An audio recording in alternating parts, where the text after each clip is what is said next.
Hi, how are you guys doing this evening? I hope that all of you are doing well. Today I'm here to share with you all how I was delivered from prostitution. Yes, selling my body for money from the age of 12 years old. I know there are a lot of people who have gone through what I've went through at an even younger age or older age, or are still going through it or just got out of it, and you're still dealing with the trauma of it, the side effect of it, the emotional, mental, um, financial part of it, from what all we had to have endured during what we had to face. I just want you to know that there is help and that there is freedom in Jesus Christ, and He can set you free. There's a God who sees you and who gave His Son to die for you, to set you free, and to come to destroy the devil's work in your life. And I just want you to know that you are not alone. I see you and God sees you, and He will send someone to help you just as He sent someone to help me.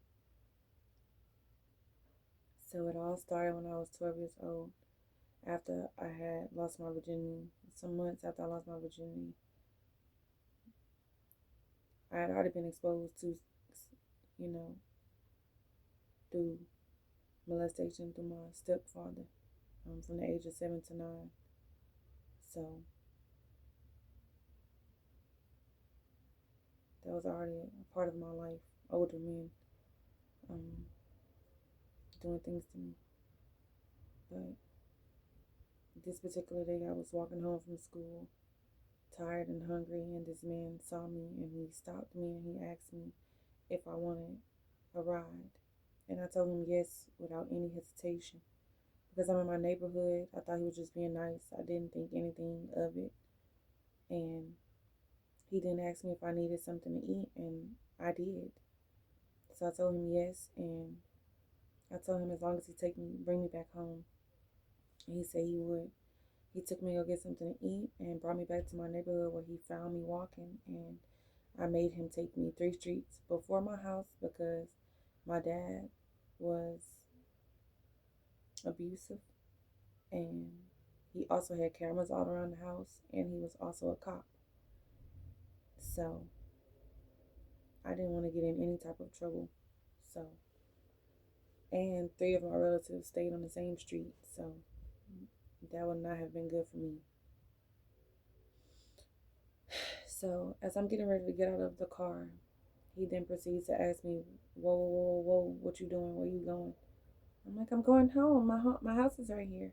And he like, "I know, but where you going? You know what you gotta do, right?" And I was like, "No, I don't."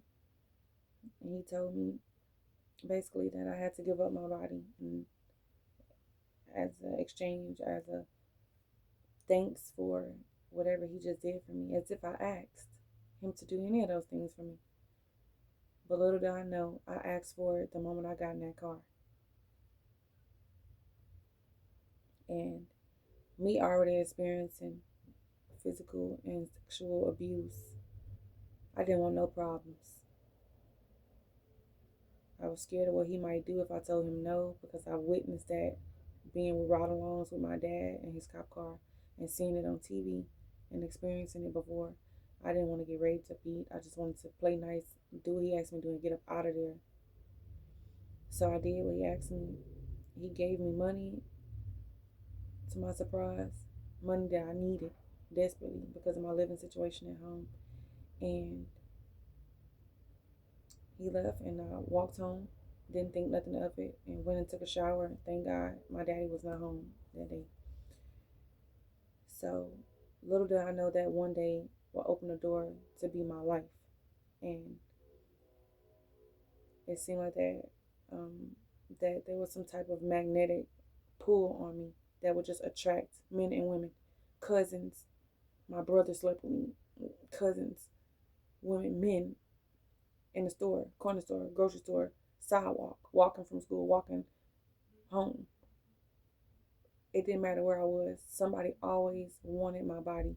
They paid for it. They used it. They bought it. They sold it. They slept with it. I was just being ran through, just being used up. And that's exactly how I felt. I felt ran through. I felt used up. And I feel hopeless. I feel like this is just my life. That God literally just put me here to just be abused physically and sexually my whole life. If I wasn't giving it up to boyfriends, I'm giving it up to random men. It was always a new person, and it was only at least about 3 to 4 men that were consistent in that relationship, sexual relationship. Um, but it was my life. That's all I knew. That's all I knew I was worth. That's all people pertained me to. All people ever asked of me was for my body. So that's all I knew was I'm worth. That's all I'm worth is my body. And if that's what I'm worth, then they need to pay, because it seems to be all people want from me anyway. No matter where I go, it's the same thing over and over. A man sees me, he asks me if I need a ride, or asks me if I need some type of help. He gives me some food. He gives me money. He sleeps with me, or some of them gave me the money first and then slept with me. Some of them gave me the money after. And sometimes I got no money at all. So just imagine how I feel, even more used. And the shame, the guilt, I can't even explain how shameful, how guilty, how dirty, how disgusting, how pitiful, how used up, how disgusting I felt with myself. And all the looks that I would get from others. And then it would be times at school, or times I'll be with my friends and they would be talking about body counts. And they would ask everybody in the room what's their body count. And I would let other people go first on purpose, because I was scared to give my answer. And they said if it's more than 5, you a whore. So I would lie, because I didn't want nobody to call me that. People in my neighborhood were already starting to call me that, family members. So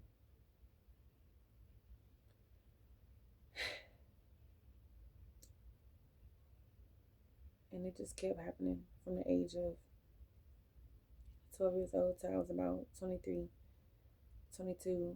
When I was 22, I ended up in a relationship. So I stopped doing it, but I was still making pictures and videos and getting paid for it.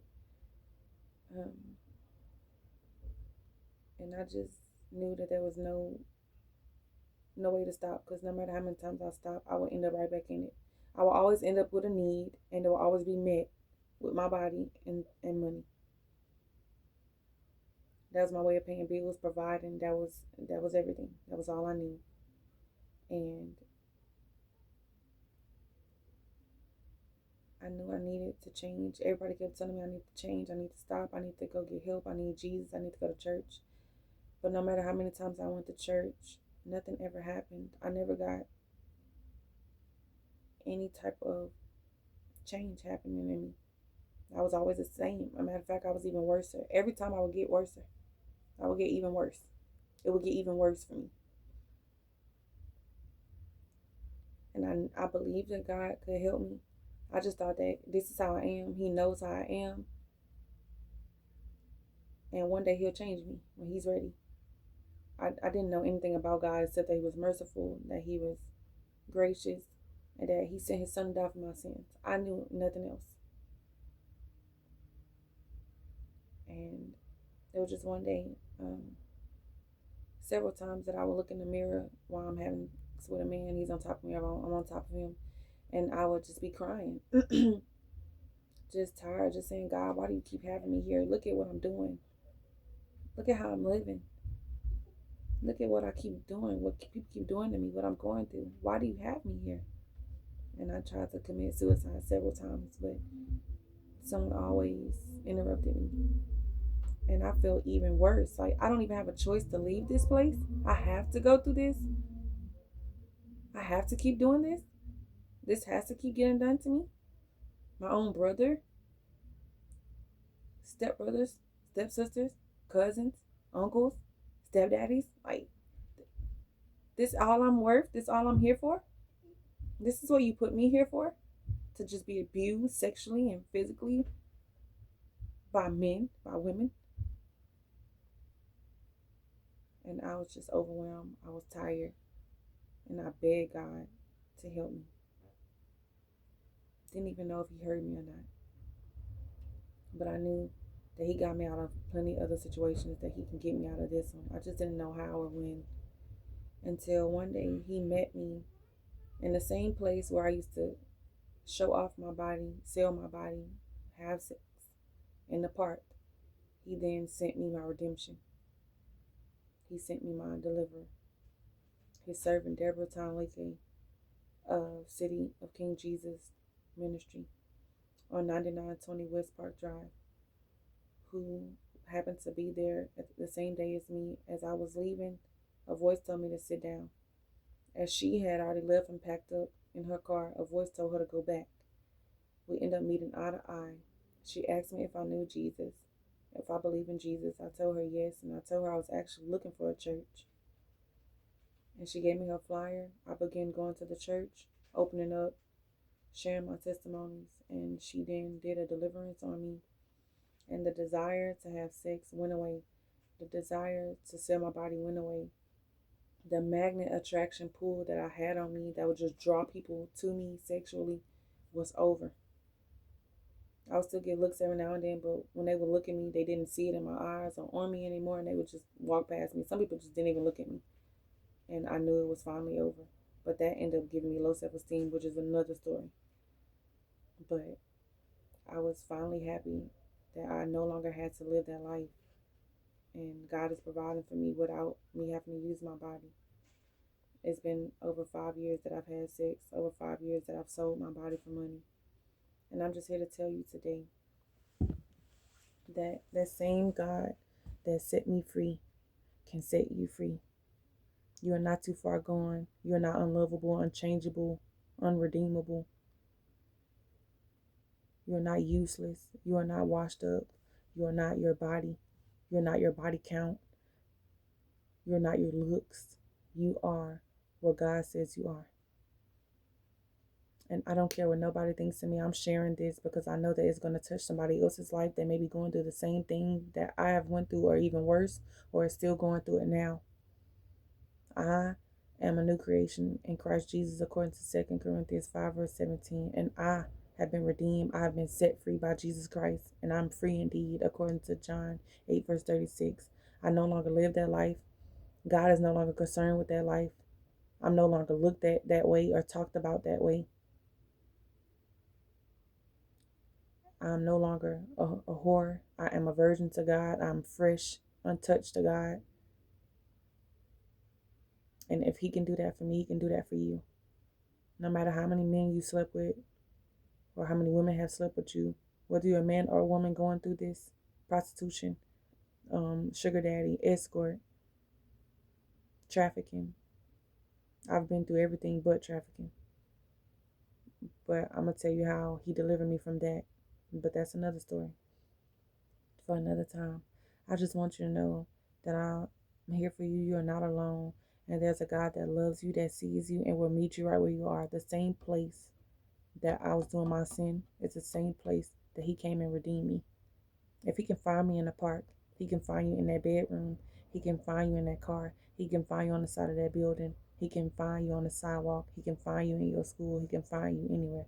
He can send you someone that will deliver you and change your life forever. Someone that sees what he sees in you and will pull it out of you, just as he did for me. So I love you all. Thank you for listening to this story. I pray that it reaches you and you be honest with yourself and listen to that feeling in you that's telling you that this is not the way you should be living. And you be honest with God, and he will send someone to get you out, just like he did for me. I love you all.